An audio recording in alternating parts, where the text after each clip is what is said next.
Haleluya.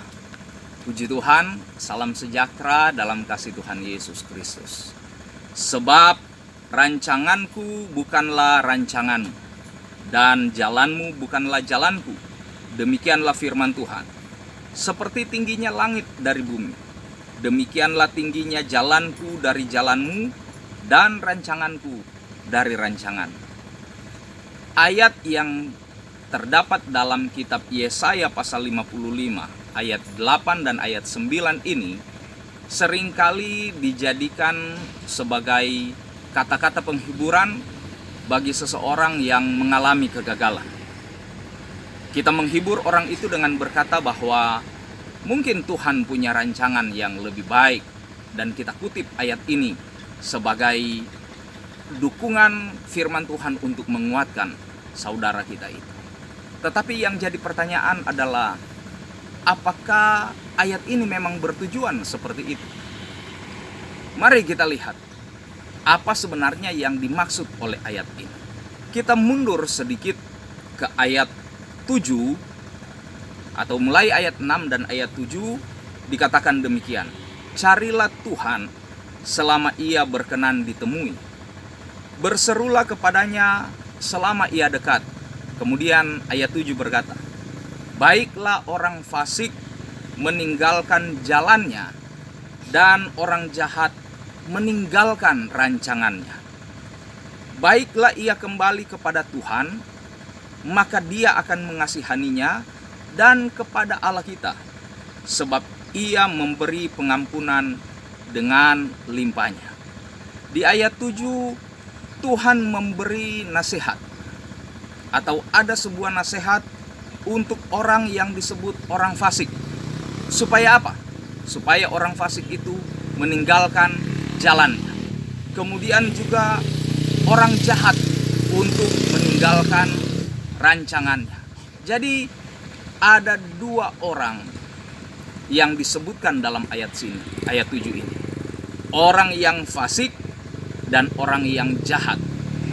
Tuhan menganjurkan mereka supaya mereka meninggalkan jalan dan rancangan mereka. Baru kemudian ayat 8 tadi, kenapa orang fasik itu harus meninggalkan jalannya?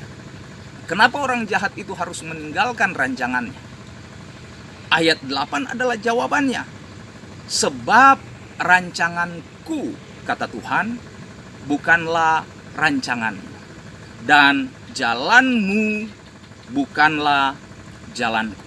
Perbandingan yang Tuhan angkat di dalam ayat-ayat ini adalah perbandingan antara jalan Tuhan dengan jalan orang fasik. Rencana Tuhan dengan rencana orang fasik. Rencana Tuhan dan rencana orang fasik itu jauhnya seperti langit dan bumi. Jalan Tuhan dan jalan orang fasik pun demikian perbedaannya. Itu sebabnya orang fasik dianjurkan untuk meninggalkan rancangan dan rencananya. Jadi ayat 8 dan ayat 9 ini adalah perkataan yang bukan ditujukan kepada orang-orang benar. Perkataan-perkataan ini tidak tepat dijadikan sebagai penghiburan bagi orang-orang percaya yang gagal dalam rencana atau rancangannya. Karena ayat-ayat ini justru merupakan teguran Tuhan bagi orang-orang jahat dan orang-orang fasik. Karena apa? Rencana mereka yang berbeda dengan rencana Tuhan. Jalan mereka yang bertolak belakang dengan jalan Tuhan. Berbeda dengan kita, orang-orang yang sudah dibenarkan dan dikuduskan oleh darah Yesus. Kita yang disebut sebagai anak-anak Tuhan. Harusnya rancangan kita adalah sesuai dengan kehendak Tuhan. Karena kita adalah orang-orang yang mengerti kehendak Tuhan. Kita orang-orang yang memahami firman Tuhan.